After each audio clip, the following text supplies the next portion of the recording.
సరే ఇప్పుడు కొంచెం ఛాన్స్ తీసుకున్నా, లీనియన్స్ తీసుకొని ఇప్పుడు దొరకరు కాబట్టి నేను ఒక చిన్న ర్యాపిడ్ ఫైర్ తీసుకుంటా. చాలా ఫ్రీగా చెప్పండి. ఫిలిమ్స్ గురించి అడుగుతా, అదర్ దెన్ దట్ ఏం లేదు. హీరోస్తో memories. Okay, first Mahesh Babu గారితో స్టార్ట్ చేద్దాం. ఇఫ్ మీకు ఆయన ఫ్లాష్ వేస్తే ఏం గుర్తొస్తుంది ఆయన గురించి, మీరు జరిగిన సిచ్యువేషన్ ఎనీథింగ్? ఆయన సెన్స్ ఆఫ్ హ్యూమర్, అంటే సెట్ మీద అయితే sense of humour. Sense of humour. Any prank చేశారా ఏమైనా? అంటే ఆయన ఒకసారి స్టార్ట్ చేశారంటే విపరీతమైన జోక్స్, అంటే పక్కన ఉన్న వాళ్ళ మీద విపరీతమైన జోక్స్ వేస్తూ ఉంటారు. అది ఎవరికి తెలియదు, స్క్రీన్ మీద అయితే కనపడదు కానీ, బట్ అసలు విపరీతమైన జోక్స్ చేయిస్తారు అనమాట పక్కన ఉన్న వాళ్ళని. అసలు మీ మీద ఏమైనా పడిందా? లేదు, మేబీ నా మెడిసిన్ ఏదైతే డిగ్రీ ఉందో దానివల్ల నేను ఒక్కడిని మాత్రం ఎప్పుడు చెప్పకూడదు. తారక్ గారు ఫ్రెండ్లీ, అంటే ఫ్రెండ్షిప్ ప్రాబబ్లీ. మీరు వెళ్ళిన వెంటనే నువ్వు నా ఫ్రెండ్వి అనే ఫీలింగ్ క్రియేట్ చేస్తారు. యువర్ మైండ్ అంటే ఎగ్జాంపుల్ జరిగిన ఎగ్జాంపుల్స్ ఏమైనా? అంటే మీరు ఇంటరాక్ట్ అయినా సరే ఆయన మిమ్మల్ని పలకరించే విధానం ఎలా అనిపిస్తుంది అంటే మీకును ఆయనకి ఏదో చాలా పరిచయం ఉంది అనే ఒక కంఫర్ట్ జోన్ ఇచ్చేస్తారు. So Tarak maybe friendship. Kalyan గారు అత్తారింటికి దారేది. కళ్యాణ్ గారు అత్తారింటికి దారేది అప్పటికి కళ్యాణ్ గారు యాక్చువల్లీ జల్సాలో బాగా ఎక్కువ ఇంటరాక్షన్ జరిగింది. కళ్యాణ్ గారు పవర్ అంటే ఏంటి ఆ పవర్ ఏం, బికాజ్ ఆయన ట్యాగే పవర్ స్టార్ కాబట్టి పవర్ ఏంటి అంటే ఆయన ఐస్లో ఉన్న పవర్.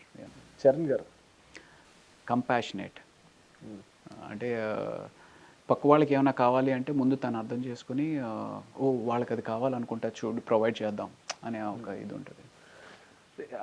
ఎవరు ఇండస్ట్రీ ఫ్రెండ్ అంటే గుడ్ ఫ్రెండ్ ఎవరు ఉన్నారు? నాకు డైరెక్షన్ సైడ్లో క్రిష్ గారు బాగా మంచి ఫ్రెండ్ అనమాట. అండ్ యాక్చువల్గా not only friend, he is my mentor. యాక్టింగ్లో డిఫరెంట్ అప్స్ అండ్ డౌన్స్, ఒక సీన్ చేసినప్పుడు ఆ సీన్లో అప్ ఎంత ఉండాలి, డౌన్ ఎంత ఉండాలి, ప్లస్ ఆ సీన్ చేసినప్పుడు మన పర్ఫార్మెన్స్లో ఆ బ్యాక్గ్రౌండ్ స్కోర్ కూడా తెలియాలి మనకి. ఆ బ్యాక్గ్రౌండ్ స్కోర్ ఎలా వస్తుంది అనే దాని ప్రకారంగా నీ పాజెస్ ఉంటాయి. ఆ పాజెస్లో ఆ స్పేస్ ఇచ్చినప్పుడే మ్యూజిక్ డైరెక్టర్కి ఆ బ్యాక్గ్రౌండ్ స్కోర్, ఇంత సబ్జెక్ట్ని చెప్పింది కూడా క్రిష్ గారు. ఎవరు ఏదైనా హీరోకి ఆ క్రాఫ్ట్ మీద పట్టున్న హీరోని చూసిన హీరో? ఇంచుమించుగా అందరికీ క్రాఫ్ట్ మీద ఉంటుంది. పర్టికులర్గా ఈయన అంటే నేను చేసిన అందరి పెద్ద హీరోస్ తోటి చేశాను కాబట్టి అప్పటికే అందరితో జరిగిందా? అంటే వెంకీ గారితో చేశారు, బాలయ్య గారితో చేశారు, బాలకృష్ణ గారు, నాగార్జున గారితో బంగారాజ్ చేశాను, అండ్ గగనం చేశాను. సో అందరు సీనియర్. చిరంజీవి గారితో నా ఫస్ట్ ఎక్స్పీరియన్స్ స్టాలిన్, అండ్ తర్వాత అది అసలు అంటే మీ దగ్గర నుంచి హుక్ పాయింట్ స్టార్ట్ అవుతుంది అక్కడే. సో స్టాలిన్, అండ్ తర్వాత మొన్న ఆచార్యాలు త్రూ అవుట్ చేశాను. బట్ సినిమా డిసప్పాయింట్ చేయడంతో నాకు చాలా అదొక పెద్ద లైఫ్లో పెద్ద షాక్ అబ్బా నిజంగా. అంటే కాటం రైడ్ ఎలా అయిందో, అరే ఈ సినిమా వర్కౌట్ అవ్వలేదే అని చాలా చాలా బాధ పడింది ఆచార్య. సార్ ఏదైనా మూవీ కౌంట్లెస్ టైమ్స్ చూసి స్టిల్ ఇంకా చూస్తాననే మూవీ ఏంటి? అతడు. అది మాకు కూడా అలవాటు అయిపోయింది. సో అంటే నన్ను నేను చూసుకోవడానికి బాగుంటుంది, ప్లస్ ఆ సినిమా ఫ్యామిలీ అవును ఎన్నిసార్లు చూసినా బోర్ కొట్టదు. అందులో ఇమోషన్ కానీ, comedy, entertainment, everything is so perfect, music. So అతడు. సార్ లాస్ట్గా క్రై చేసింది ఇప్పుడు? నాకు యాక్చువల్లీ చాలా ఇమోషనల్. నేను ప్రతి చిన్నదానికి టప్ అని వచ్చేస్తూ ఉంటుంది అనమాట.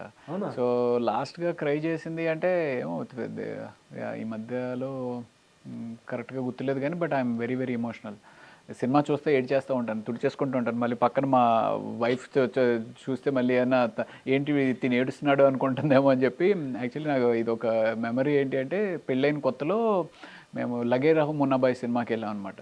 అందులో సంజయ్ దత్కి అండ్ అర్షద్ వార్సి ఆ ఫ్రెండ్షిప్ రిలేషన్ మీద ఆ బీచ్ దగ్గర ఒక సీన్ ఉంటుంది.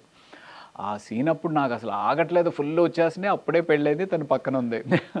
సో ఇలా ఏడ్చుకుంటూ అలా తుడిచేసుకుంటూ ఉన్నాను అనమాట. So I'm very very emotional.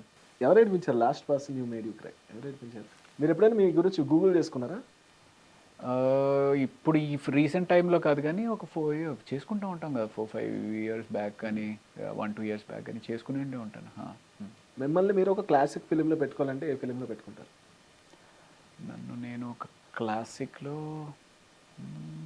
Sholay. మీరు చెప్పండి భయ్య. సార్నా ఆ, అదే అంతఃపురం. అంతఃపురం. యా. అదే జగద్వ గారు చేసిన ఫిలిం క్యారెక్టర్ సార్ చేస్తే సూపర్ ఉంటుంది. వా ఎక్కడ తీసుకెళ్ళావు స్వామి. సీరియస్లీ ఐ విష్ ఆయన మీది ట్రావెల్ అన్ని ఇయర్స్ ఉంది కదా జగన్ బాబు గారి మీది. జగత్ బాబు గారితో ఉంది. Okay, name 2 late actors you wish you could work with them. అంటే వాళ్ళతో యాక్ట్ చేసి ఉంటే బాగుంది. ఎన్టీ రామారావు గారు, ఇంకొకరు ఎస్వి రంగారావు గారు. Who would you like to live like for a day? ఒక రోజు ఒకరిలా బతకాలని అనిపిస్తే ఎవరిలాగా? దట్స్ కష్టం, ఎన్ని ఆప్షన్స్ ఉంటాయి కదా, అందులో ఒక్కళ్ళే అంటే చాలా కష్టం. చిరంజీవి గారు మేబీ. అవునా? ఏ ఆస్పెక్ట్స్లో అని? ఆయన అందరినీ చాలా ఇదిగా పలకరిస్తారు, చాలా ఆప్యాయంగా పలకరిస్తారు. అంత మెగాస్టార్ అయ్యి కూడా అంత సింపుల్గా అంత ఇదిగా పలకరిస్తారు. ఫస్ట్ సాలరీ ఎంత పోయింది? 21,000 నా ఫస్ట్ సినిమాకి వచ్చింది. 21,000 first cinema. Okay, 90s 2000 exact. Millennium. Biggest fear ఏంటి మీకు? నేను చేయని తప్పుకి అది నేను చేశాను అని చెప్పి నన్ను అపార్థం చేసుకుంటారు అనేది. Okay, if you could exchange one thing with your co star, ఎవరితో, ఏ కో స్టార్తో వాళ్ళది ఒక క్వాలిటీ పాస్. Okay right. దాని మీద అలాంటి క్వశ్చన్స్ చాలా తలకు పెట్టాలి, చాలా బుర్ర పెట్టి ఆలోచించాల్సి వస్తుంది. Moment in your life when you thought your zero. మీ లైఫ్లో ఎప్పుడైనా నేను జీరో అని ఎప్పుడైనా థాట్ వచ్చిందా? ఎప్పుడైనా వచ్చే ఉంటుంది 2-3 సార్లు, 2-3 సార్లు కదా, చాలాసార్లు వస్తూ ఉంటుంది. వచ్చినప్పుడే ఆ మూమెంట్ నుంచి బయటికి రాగలగడమే జీవితం అనమాట. మీరేం చేస్తారా? పని చేస్తాను అంటే ప్రాబబ్లీ అలాంటి అనిపించినప్పుడు ఇల్లంతా శుభ్రం చేయడం, లేకపోతే ఒకసారి నా షెల్ఫ్ని మళ్ళీ ఇంకోసారి రీఆర్గనైజ్ చేసుకోవడం, అప్పుడు దాన్ని ఆ మూడ్ నుంచి బయటకు వచ్చేయడానికి నాకు హెల్ప్ చేస్తుంది. మరి మిగతా వాళ్ళకి చేస్తుందో తెలియదు కానీ ఇది నా ఫస్ట్ కెరియర్ ఇనిషియల్ డేస్లో నా ఫస్ట్ సినిమా ఏదైతే శుభవేళ చేసిన తర్వాత ఆ సినిమా ఫ్లాప్ అయిన తర్వాత ఆ సినిమా ఫీల్డ్లో కంటిన్యూ అవ్వాలా, మెడిసిన్కి వెళ్ళాలా అనే ఒక బీభత్సమైన కన్ఫ్యూజన్లో జీవితం ఎటు వెళ్తుంది ఏంటవుతుంది అనే ఒక ఆ టైంలో బాగా కొంచెం ఆ డిప్రెసింగ్ మూమెంట్స్ ఉండేవన్నమాట. ఆ డిప్రెసింగ్ మూమెంట్స్లో ఏమైపోతాను ఏంటి అనే భయం ఉన్నప్పుడు లిటరల్గా చీపురు తీసుకుని ఇల్లంతా శుభ్రం చేయడం, ఆ చేస్తుంట్లో నుంచి వెంటనే మైండ్ రిఫ్రెష్ అయ్యి యూనో అదే హెల్ప్ చేసింది నాకు. This was in 2001, 2002. ఓకే, ఒక ఫిలిం ఇది అండర్ రేటెడ్, అయ్యో ఇది ఇంకా బాగుండుంటే బాగుంది అనిపిన ఫిలిం? అండర్ రేటెడ్ చాలా ఉంటాయి అనుకుంటున్నాను. నేను చేసినవి ఇది అండర్ రేటెడ్ అనిపించింది కొండపొలం చాలా డెడికేటెడ్గా ఒక మంచి ఉద్దేశంతో చేసుకున్న ప్రాజెక్ట్ అనమాట. అది అండర్ రేటెడ్ అనిపించింది. Couple celebrity you like, celebrity couple? నేనంటే ఈ మధ్య దగ్గరగా చూసింది నేను ప్రకాష్ రాజ్ గారు, పోనీ వర్మ గారిని. ఓకే, ప్రకాష్ రాజ్ గారు, పోనీ వర్మ గారితో ఇప్పుడు నేను జాక్ అని చెప్పి ఒక సినిమా చేస్తున్నాను. సో నేపాల్లో షూటింగ్ చేస్తా సార్ తోటి మేడం తోటి కలిసి డిన్నర్ చేయడం, అది అప్పుడు I really felt oh wow అనిపించింది. సార్ ఇప్పుడు కొంచెం చిన్న ట్వీక్ అనమాట, లైక్ మీరు ఒక లిఫ్ట్లో ప్రభాస్ గారితో అల్లు అర్జున్ గారితో స్ట్రక్ అయ్యారు.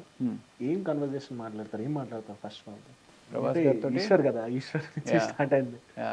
భయ్యా ఏంటి భయ్యా, ప్రభాస్ గారితో అయితే ఏంటి ఈశ్వర్ తర్వాత మళ్ళీ కలిసి పని చేయడానికి అవకాశం లేదు, ఎప్పుడు, హౌ, వెన్ అనేది ఒకటి. అల్లు అర్జున్ గారితో అయితే మనం చేసిన సినిమాలు అన్నీ సక్సెస్ సినిమాలే కదా, మళ్ళీ ఎందుకు చేయలేకపోతున్నాం? ఎందుకంటే యూజువల్గా ఏ హీరోతో అయితే మనం ట్రావెల్ చేసినప్పుడు ఆ సినిమాలు హిట్ అయినాయి అంటే ఒక తెలియని సెంటిమెంటును ప్లస్ యూనో ఒక పాజిటివ్ వైబ్ కూడా ఉంటుంది అనమాట. సో అలాగా నేను అల్లు అర్జున్ గారితో చేసిన వేదం కానీ, Julayi, son of Satyamurthy, Rudhramadevi, so all అన్నీ బాగా ఆడినాయి. సో అన్నీ సక్సెస్లో ఉన్నాయి కదా. ఇప్పుడు ప్రభాస్ గారితో ఆ మాట అనలేదు, ఎందుకంటే ఈశ్వర్ వాజ్ ఓకే, అంత బ్యాడ్ ఫిల్మ్ కాదు, ఫెయిల్ అయిన సినిమా కాదు, ఇట్ వాజ్ అబోవ్ యావరేజ్, అలా బాగానే మంచి ఇదే వచ్చింది. అయినప్పటికీ యూనో అది all time favourite movie Mayabazar. So much thank you so much guys ఇద్దరికి. All the best for your Kobali. హాట్స్టార్లో వస్తుంది Feb 4th వస్తుంది అనమాట. Yes, that's it guys, this is Ajamahi signing of.